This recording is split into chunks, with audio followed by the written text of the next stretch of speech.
సర్వశక్తిమంతుడు మనందరి పాపముల నిమిత్తమై తన రక్తాన్ని కార్చి మనకు పాప విమోచన దయచేస్తున్నటువంటి యేసుక్రీస్తు శ్రేష్టమైన నామమున ఉదయకాల శుభములు మీకు తెలియజేస్తున్నాను. ఇది నా దేవుని యొక్క వాక్య ధ్యానము. ఆయన యందు విశ్వాసం ఉంచువాడు ఏమాత్రమును కూడా సిగ్గుపడడు. పేతురు మొదటి పత్రిక 2వ అధ్యాయము 6వ వచనం. ఇక్కడ ఆయన అనగా యేసుక్రీస్తునందు విశ్వాసం ఉంచేవాడు ఎన్నడూ కూడా సిగ్గుపడడు అని అంటాడు. అవును ప్రియులారా, ఆయన యందు విశ్వాసం ఉంచి ఆయన మనకు కావలసినటువంటి సమస్తమును దయచేస్తాడని, మనకు తోడుగా ఉంటాడని, ప్రతి ఎరుకల నుంచి ఇబ్బందుల నుంచి విడుదల దయచేస్తాడని ఎవరైతే విశ్వాసం ఉంచుతారో, ఆయన యొక్క ఆజ్ఞల ప్రకారం జీవిస్తూ ఉంటారో, వారి యొక్క జీవితంలో ఏమాత్రం కూడా వారు ఎన్నడూ కూడా సిగ్గుపడడు అని అంటున్నాడు. ఈ పాత నిబంధన గ్రంథంలో మనం గనక చూసినట్లయితే అక్కడ హిజ్కియా రాజుగా ఉన్నటువంటి పరిపాలించేటువంటి సమయాల్లో అష్షూరు రాజు అయినటువంటి సన్హెరీబు వారి మీదకి యుద్ధానికి వస్తాడు. యుద్ధానికి వచ్చినప్పుడు హిజ్కియా భక్తుడు యెహోవా దేవుని ప్రార్థిస్తూ అంటాడు. అక్కడ హిజ్కియా రాజు మీదకి యుద్ధానికి వచ్చినప్పుడు హిజ్కియా రాజు తన సైన్యాధిపతులను పిలిపించి వారితో అంటున్నటువంటి మాట ఏంటంటే, మీరు దిగులు పడకుడి, ధైర్యము విడవకుడి. అష్షూరు రాజుకైనను అతనితో కూడానున్న సైన్యమంతటికైనను మీరు భయపడవద్దు, విస్మయం అందవద్దు. అతనికి కలిగి ఉన్న సహాయము కంటే మనకు ఎక్కువ సహాయము కలదు. అతడికి మాంస సంబంధమైనటువంటి బాహువే అతనికి అండ.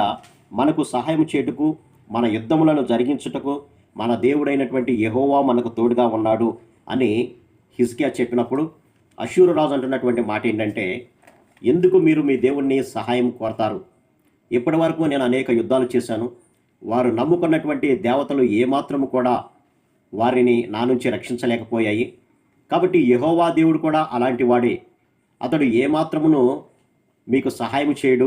ఆ దేవుణ్ణి మీరు నమ్ముకొనకు బాకండి అని అష్షూరు రాజు చెప్తాడు. అంతేకాకుండా ఇంకా కింద వచనాలకు చూస్తాక అంటాడు, అతని సేవకులు దేవుడైన యెహోవా మీదను ఆయన సేవకుడైనటువంటి హిజ్కియా మీదను ఇంకా ప్రేలాపనలు పలికిరి అనేటువంటి మాటను కూడా మనం చూడవచ్చు.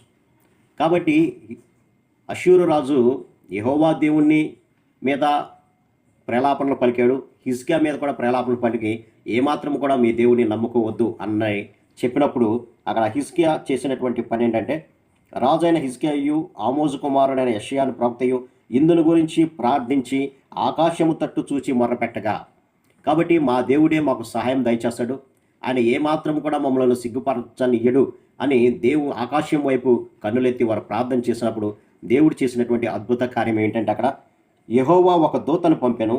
అతడు అష్షూరు రాజు దండులోని పరాక్రమశాలులందరినీ, సేనానాయకులను, అధికారులను నాశనము చేశాను అనే మాట చూడొచ్చు అక్కడ. కాబట్టి దేవుడు ఒకే ఒక దూతను పంపించినప్పుడు వారిలో బలాఢ్యులందరినీ నాశనం చేసినప్పుడు అక్కడ ఒక చక్కని మాట ఉంది. 2వ దినవృత్తాంతాల గ్రంథము 32వ అధ్యాయము 21వ వచనంలో అంటాడు, అష్షూరు రాజు సిగ్గు నొందిన వాడై తన దేశమునకు తిరిగిపోయాను. కాబట్టి ఎవరైతే యేసుక్రీస్తుని తన సొంత రక్షకుడిగా అంగీకరిస్తారో, ఆయన నా కోట, నా దుర్గము, ఆయన మహాసైన్యము నాకు కావలి ఉంచుతాడు అని విశ్వాసం ఉంచి ఎవరైతే ఉంటారో వారికి ఎల్లప్పుడూ కూడా జయాన్ని అనుగ్రహిస్తాడు. కాబట్టి అంత ప్రేలాపనలు పలికినటువంటి అష్షూరు రాజు ఒక దూత వారి యొక్క సైన్యంలో ఉండి కలవరపరిచినప్పుడు వారందరూ కూడా హతులైనప్పుడు అష్షూరు రాజు సిగ్గుపడి తన దేశానికి వెళ్ళిపోయినట్లుగా, అక్కడ వారి కుమారులే అతనిని చంపివేసినట్లుగా మనం చూడవచ్చు. కాబట్టి మనం నమ్ముకున్నటువంటి దేవుడు మనం ఎటువంటి పరిస్థితులు గుండా ప్రయాణించవలసి వచ్చినా మనల్ని ఏమాత్రం కూడా సిగ్గుపరచనివ్వడం. అంతేకాదు కానీ మరొక నూతనమైనటువంటి నిబంధనలో ప్రభుత్విస్తున్నటువంటి వాగ్దానం ఏంటంటే, ఆయన నామము పెట్టబడినటువంటి మనందరం కూడా ఆయన యందు విశ్వాసం ఇచ్చినటువంటి వారు ఆయన 2వ రాకడలో ఆయనను ధైర్యంగా ఎదుర్కొంటారు.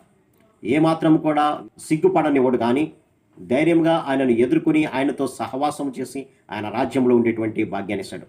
ఎవరైతే విశ్వాసం ఉంచరో వారందరూ కూడా ఆనాడు వారు పూజించినటువంటి దేవతల వైపు తిరుగుతారు, కానీ ఏ దేవత కూడా క్రీస్తు నుంచి విడిపించలేరు ప్రియులారా. కాబట్టి ఆయన 2వ రాకడలో మనము కూడా ఆయనను ఎదుర్కొనేటువంటి స్థితిలో ఉండాలి అంటే, మన జీవితాలు సిగ్గుపడినటువంటి స్థితిలో ఉండాలంటే ఇప్పుడు జీవించి ఉండగానే ఆయన యందు విశ్వాసం ఉంచాలి. మన ప్రతి పాపము ఆయన సన్నిధిలో ఒప్పుకొని విడిచిపెట్టాలి. అట్టి కృపా పరిశుద్ధాత్మ దేవుడు మనందరికీ దయచేయను గాక. ఆమేన్. ప్రార్థన. సర్వశక్తుడా, ప్రేమ గల మా తండ్రి, మీరు ఇచ్చినటువంటి కొద్ది మాటలు బట్టి మీకు వందనాలు తండ్రి. ఆయన యందు విశ్వాసం ఇచ్చిన వాడు అన్నడు కూడా సిగ్గుపడనని నీ వాక్యం సెలవిస్తుంది ప్రభా. అందుని బట్టి మీకు వందనాలు తండ్రి. అవునాయన, ఈ లోకంలోనే కాదు కానీ మీ 2వ రాకడలో కూడా సిగ్గుపడకుండా తల ఎత్తుకుని మిమ్మల్ని ఎదుర్కొనేవారుగా నాయన మేమందరం కూడా ఉన్నట్లుగా సహాయం దయచేయమని యేసు నామమున అడిగి వేడుకొంచున్నాం తండ్రి. ఆమేన్. God bless you.